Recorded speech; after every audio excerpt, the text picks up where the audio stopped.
Hello, everyone. I'm Marty Janeski, and along with my good friend Ken Brown, we're your hosts of the local sports wrap-up. George is out coaching middle school track. Today is May 5th, 2021, Cinco de Mayo. Hey, Senor. Senor Ken, how was your week? It's good. It's good. It's a good week. Fun fact about Cinco de Mayo, it's not Independence Day.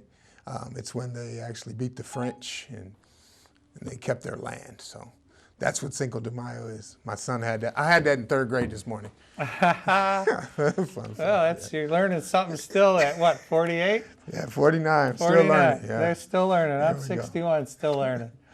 Well, let's see. We had a great week of weather, I thought. It wasn't bad. We got Allen Park played Wyandotte. I finally got some word on Wyandotte sports. You know, our sources here tell us Allen Park and Wyandotte kicked off last week with a Downriver League matchup.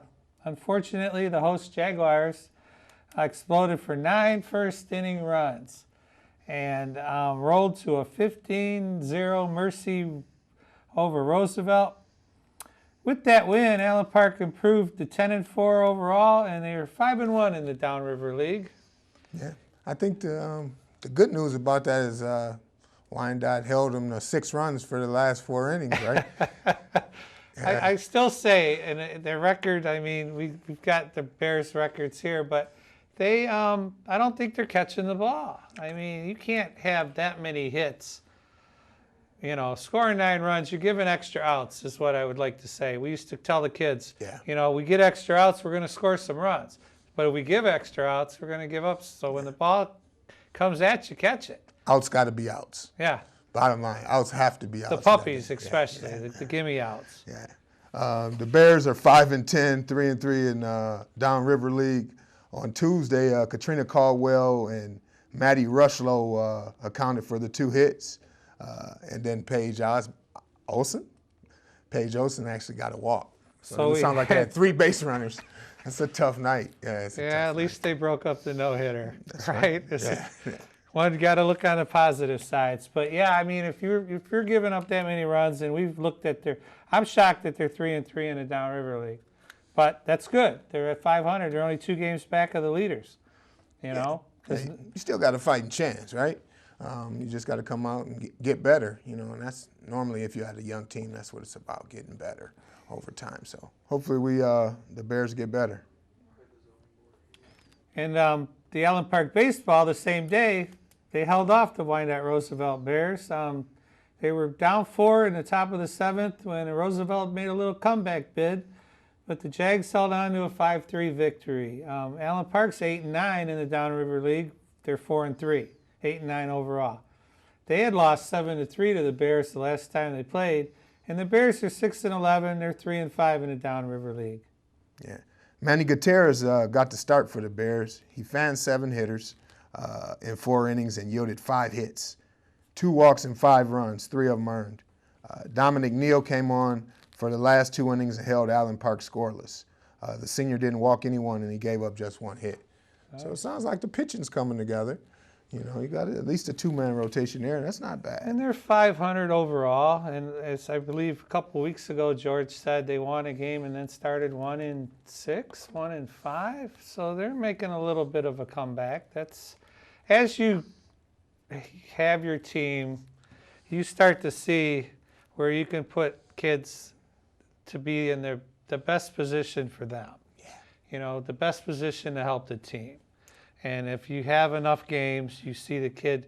If a kid consistently can't catch a grounder, then find another kid who can. That's right. I mean, at high school, you've got a big roster generally. You know, it's not Little League where everybody has to play, you know. Sounds like they're gelling, though. We hope that they get it together because, I mean, Allen Park's normally pretty good anyway. And they're down. If they're 8-9, I don't know if they had some tough competition or what, but Allen Park usually has a pretty decent ball club. And they're only 4-3 in the Downriver League, so they're not. Allen Park's usually strong. The girls are always strong, and they're continuing to be strong. Their whole feeder system is excellent. You know, their whole feeder system they get the kids from Little League on, and that's the key. Yeah. And then the JV coach and the 9th grade coach are all on the same page. They bunt. helps. They bunt a lot. Yeah. Allen Park can make you defense that bunt. If you can't defend that bunt, they're just going to keep bunting. Until you can stop it. Why? If it's not broke, don't fix it. Right? That's right. No, and they got a good kids that even, I know that forever Cabrini was really good over there. So Allen Park had opportunity. You had the opportunity to play some good ball in whether it's Catholic League or in the public schools. So that's good. I'm on it. The Huron River Fishing Association is holding its 27th annual fishing tournament Saturday, May 29th. So you a fisherman? Or dabble in it a little bit? Or Yes. don't have the bass boat that goes 0 to 60 in about 4 seconds? With the before you can see underneath. No, not yet. But I've been fishing. What is that? Bucket list stuff. Walked out waist deep catching catfish or whatever the case. Nothing big, but I fished off the docks here at the park when we were younger, and we used to go to Grosville and fish all the time when we were teenagers. That's a grandpa job, man. Grandpa take the kids fishing. I think if I would have grew up in this area, I probably would have been more fishing. Just how you see the water. It's beautiful, and it's just an excuse to get out there, I think, So the tournament will take place at Huron Park in Flat Rock, and will run from 8 a.m. to 2 p.m. on Saturday the 29th. Yeah, $6 to enter. Come on, you can't beat that. Prizes will be awarded to the top 3 winners based on weight of one single fish. It's recommended that competitors record and then release any fish that are caught. So, you gotta weigh it. Somebody's got to prove it, I'm sure. Because if I just say, oh, this one looks like it's 30 pounds. Yeah, but I'm sure that like phones and the different gadgets we got nowadays will help, keep people to be honest, I guess, You can say, yeah, I caught a big one, here it is, and then you got it on tape. $6, I don't know, try my luck. What's that, You're the holiday free weekend? Saturday, yeah. Yeah, that might be good. Sign up for the tournament will be at the gazebo on the island at Huron. Complete rules and regulations for the event will be on the sign-up sheet. So you might want to read that before you just sign up for it. Yeah, and you know what? This is on, the internet's a wonderful tool. You get the opportunity, you can use it once in a while. It's got a lot of good information on it. And you can find all that here. There was a phone number to give out, but we'll just leave it at. Go to the Huron River Fishing Association, and they'll be able to hook you up. And it looks like it'll be some fun. You catch a good day. Yeah. And apparently you don't need a bass boat that's going, it's a bass tournament, by the way. You don't need a bass boat that does 0 to 60 in I wonder, can you rent a boat, or do you have to have a boat? That's probably in the regulations. No, not for $6. You could do it from the shore, I'm guessing. Junior League World Series canceled for 2021. COVID strikes again. And really, the thing in a nutshell is the international teams can't get here. I mean, that's the thing in a nutshell. You could get the local teams, and in fact, COVID caused the cancellation. The international president, Stephen Keener, announced on May 3rd that play in the Little League's junior division for 13 and 14-year-olds from around the world will end at the state tournament level in the United States. No junior league regional tournaments will be held. So they're just going to get the state finalists in all these states, and then that's it. Yeah. Where they would bring the 5 or 6 states in our region would have to battle it out to represent like the Central and represent the West and represent plus the other kids from Taiwan and all that good stuff. Yeah. I had great times there. You've been to the Junior League World Series? I have. I had an opportunity to ump it when I was young. And I hung out there and watched a lot, and it's cool. Yeah. But it turned out that, I had kids and went on afternoons, and all that umping stuff stopped. Yeah.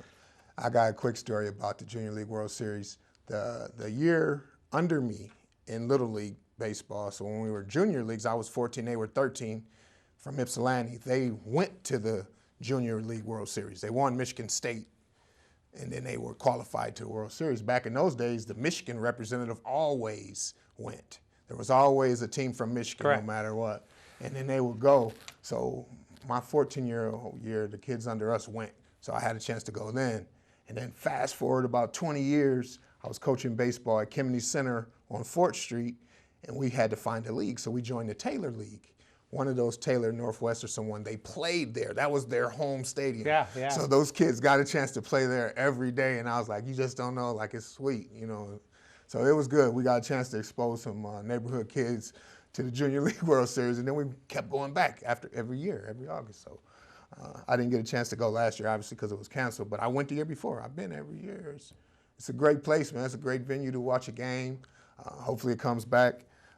It says something about the girls are actually going to be playing in North Carolina, though, right? Yes, for the first time. Yeah, so. The girls will be in Greenville, North Carolina. And, well, that's the Little League. That's the 12-year-olds. Okay. You know, the Little League, that's the only, of the 7 World Series in the Little League International Organization, only the Little League Baseball World Series in Williamsport and the Little League Softball World Series for the first time in Greenville, as you say, will be played in 2021. And due to travel and other restrictions, those 2 World Series will only include domestic teams. No international teams will play in that either. Yeah, I like it. I mean, obviously we grew up watching ABC, and it's a U.S. versus a foreign country, but I like that they're continuing it and having it for this year, because if those kids battled through COVID to play in Little League tournaments, they might as well get something, you know, not just ending at the state championship. Love it. I agree with you there. They may open it up to a few more teams. They might shrink the regions so there's more regions, you know what I mean, as opposed to just the West, just the Central. Maybe you have North Central. I got you. And South, maybe. That's a good idea. Or even if you open up the bracket, and if it was 16 teams making it, now it's 32, so maybe you got 2 reps. We're saying the exact same thing, but. Yeah. Oh, yeah, 2 teams out of each state would be kind of cool. Yeah. Give somebody else a chance. You know, I always say, those darn bracket tournaments, though, man, only one person goes home happy. Yeah. You know, only one team. Yeah. Because it's like a bowling, they narrow 16 girls down to 1, you know. Only one gets to go home happy. All the rest are crying back where they're changing their shoes. I like the strategy of Little League, though. Like, a lot of people, like when we were kids, it wasn't a pitch count and stuff like that. But now there is, right? So you got to be on top of it to know when your ace has this much going, have enough detail about the other team to see if you need to keep your guy going. So, I mean, it's a lot of work, and I'm glad that they're having it, because those kids and those coaches deserve something, like an end-of-the-year Super Bowl. So. Right. It's, well, you know, maybe 2022 will change things a little bit. Yeah. I know, you know, they're going to have the Allen Park Street Fair in front of my building again. They haven't had it, didn't have it last year. But they're changing the rules to that, like the Wyandotte Street Fair, you know. We had bands on each end of Allen Road by my place, and no bands, no beer. Party Store is going to make a killing across the street from me. And I think they're going to spread out the vendor booths a little bit. And then they're shortening the hours. It's always been just Friday, Saturday, but it was like 9 to 9. You know, a couple of long days for Marty, plus I entertain. Right. Now it's going to be, I want to say 10 to 7, something like that. It'll be interesting how they pull it off. What's the typical vendor booth like? It's more crafts. Okay. You know, the one that's here has got the high art and all that stuff, but it's more crafty stuff. You know, I put stuff out, and I always try to find something that's going to hit, but you never know what's going to hit. You know, one year we had a bunch of patches. I put Nick in charge. He sold about 150 of them. You know, I said he could keep all the money. The kid made about $300 some odd. You know, could have been happier. Yeah, change the rules. Yeah. No, it was all stuff that was that I had fallen upon on a different shop that had closed. I got you. And I didn't know what to do with these. They had old railroad patches and pins and stuff. Yeah. Railroad nuts eat that up. You know, so we'll see how it goes this year. I know I'll still have friends over and drinking my beer. That's always good. They had rowing last Saturday. You know, it was, they got it started anyway. And then the wind came. Then the winds came. But Wyandotte Roosevelt won 2 events at the weather-shortened Hebda Cup.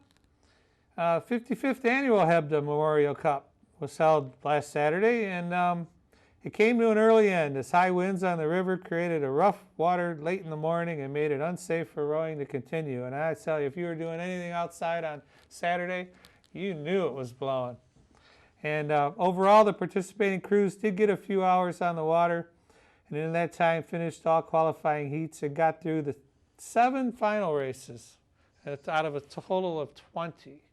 So they made it through 7 finals. It's like a third of them, yeah. Like Not a third bad. of the events. It's that's another event that's kind of cool to watch. They start over at BASF Park and they work their way upstream. They row upstream, so they're down that way going. I wonder, is that wind a common occurrence, like kind of how a rain out is in baseball? Can the winds get so high that it's a stopping point every time? You know Well, what I mean? it's the waves it creates. Okay. Is what it is. If there weren't any, if there was no wake, they could just go. But the waves, It makes it harder for and they're them coming to row. over the boat. And they were little shallow boats. Okay, they don't hold a lot of water. You get a couple buckets in there, and it's probably too much. Yeah, I wonder would they do the same for the fishing tournament? If it was like too wavy, you can't catch your fish or whatever. These Could water be. sports, they gonna have some difficult rules, huh? Yeah, that's cool. In the finals, Roosevelt won 2 events and Carlson placed first in 1. The Bears finished on top in the men's novice 8 and men's junior 4, while the Marauders were first in the women's novice 4. Now, me personally, I should know something about that because my wife was a rower. But I don't know what novice 8 means. I know it's 8 people on the boat. Okay. But novice mean they're like first year? Or they're, Yeah, I wouldn't think that it means, right, yeah. and then you got junior 4, which means, It's only 4 people in the boat. and it's they're probably a little more experienced, maybe. And they got to be stronger for sure. Carson also had a second place, had 2 second place finishes, which it came in. The men's varsity's double and the men's novice 8. Easy for me to say. Yeah, they finished behind Wyandotte. Yes, Wyandotte placed second in the women's and the junior 8, and was third in the men's varsity double. Interesting. Okay. Teams competing in the Cup race on a 1,500-meter course on the Detroit River that runs between the western shore of Grosville and the Wyandotte shore. Okay, so I can see that. Yeah, we should be able to see that from right off the shore then, huh? Oh yeah, they pack them in. Okay. Pack them in. I don't know if they build bleachers out there or not. I know they used to, and they have them all lined up on the shore there. So they've had rowing as a spring sport here for a long time? It's the 55th annual Wow, Hebda Cup, that's amazing. and there's other tournaments coming up. You got the other regatta. Can't think of the name. My wife's gonna be mad at me, but they've got a couple of them coming up. That's when I need my producer in my ear to tell me what that is. Oh, yelling. Odds. Where are you? He says it's the Y High. There you go, the Y High. Thank you. Thank you, Caroline. There was one other match in softball. Trenton got by Woodhaven in a Downriver League matchup. 3 late runs helped guide Trenton to a 6-2 victory over the Warriors. It was Trenton's 11-2, 5-1 in the Downriver League. And the Warriors of Woodhaven are 9-4. They're 4-1 in the Downriver League. So that was the battle for first place there, huh? Pretty much. Wow, I wonder if they play again. Yeah, they will. You know that. Yeah, I like Trenton. Like I said, last week, looking through their scores, it just seems like they can kind of score some runs, and that just makes you so dangerous in softball. If you mess around and have a good pitcher going well, and then you get some bats behind her, oh, man. Got to keep them off balance, though. Man, oh, man, you can't just pump fastballs after fastballs because them girls will tee it up. Yeah, they'll get on you. Yeah, no. I had one score. Soccer, Taylor beat Wyandotte 3-1 last week. They're playing John Glenn this Friday. I want to shout out that it's ALS Awareness Month. I know a lot about that disease now and month-long thing, and I watched Ken deteriorate. Yeah. It was, but he took it well. I think of all the people, he always said, He's got questions. When he gets up to God, he says, I got questions, Yeah. which I think is Ken all the way. Yeah, write them down. Yeah. Don't forget that tennis, they play May 8th, which is this weekend, 12 noon. It's the tennis regionals. I believe the boys are in Novi. I didn't see where the girls were, but they're at two different spots. I guess that's going to help them social distance a little bit. Yeah, I would think so, like they did the earlier outdoor sports in the fall, narrowing it down. Okay, controversy in Trenton.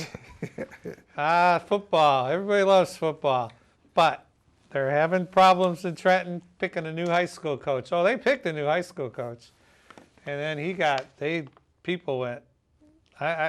Again, I'm in Wyandotte, okay, but there were obviously some upset people.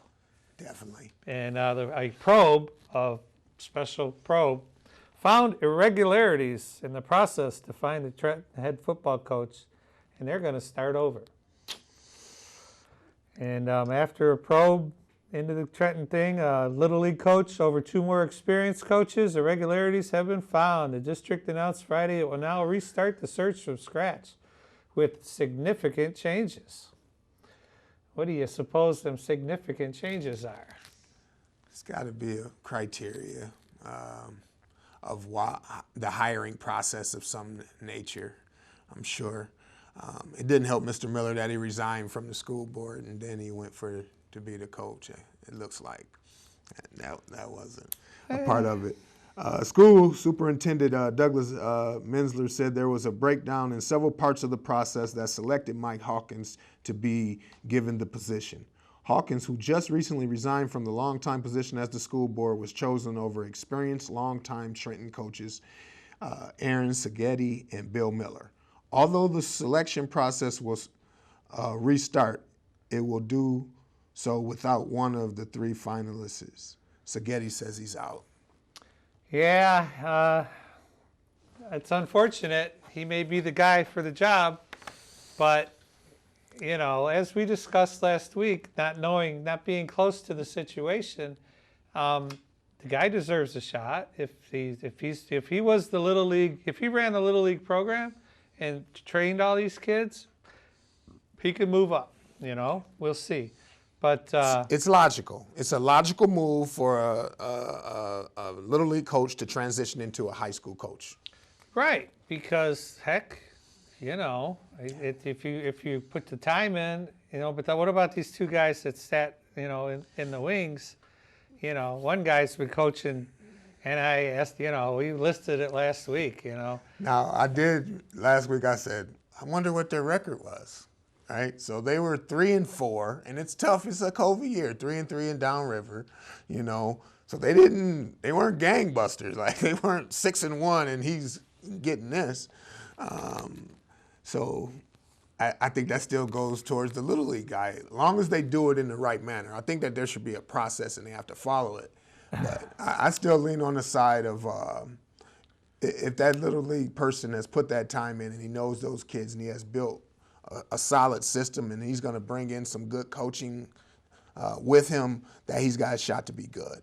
Now, maybe the natural transition is he could have came from Little League to go to the freshman team or the JV team in the perfect situation. Yeah, you're exactly right. But then, yeah, I mean, in the superintendent, he takes full credit for hiring him because but he said also that he hired him under the process that was in place. Now they're putting another process in place so we can vet these guys a little better. Yeah. Well, then it's going to go towards the guy with all the experience, I would think. I mean, just my armchair analysis, you know, that's what we do on this show.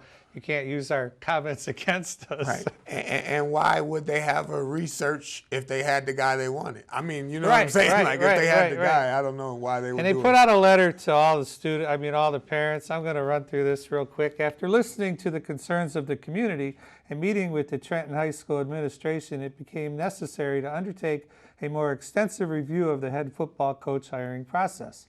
In the end, it became clear that there may have been irregularities in the process that impacted the outcome. First and foremost, on behalf of Trenton Public Schools, I extend a sincere apology to our candidates who have proven their passion for the game and their love for Trenton. Our intent was not to cause anyone duress.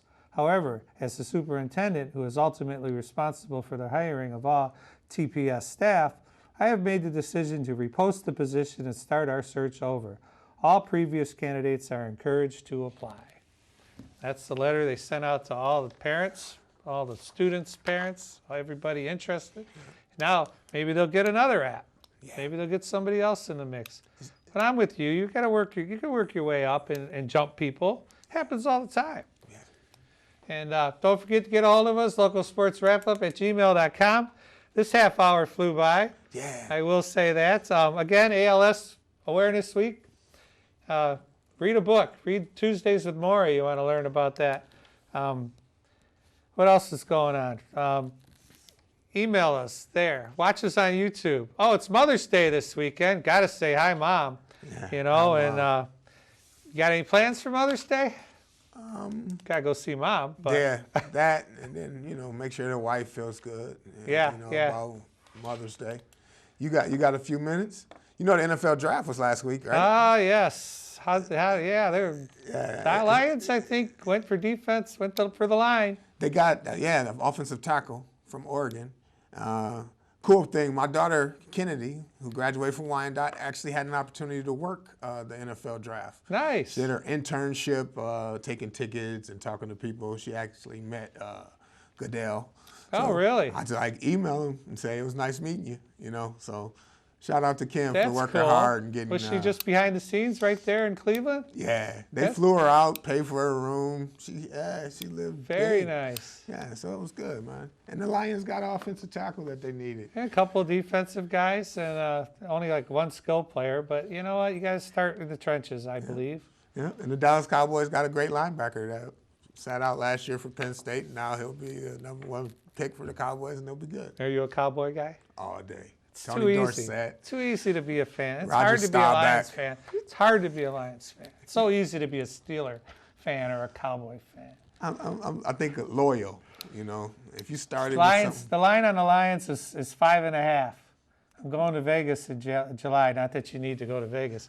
right, under. Under? You're not going to win 6 games? No. We'll see. If Aaron Rodgers leaves Green Bay, maybe. All right, we got to go. I'm Marty. That's Ken. Local Sports Wrap Up. Tune in next week. We'll talk some more. And hi, Mom. Happy Mother's Day to all the Happy moms. Mother's Day. Yeah.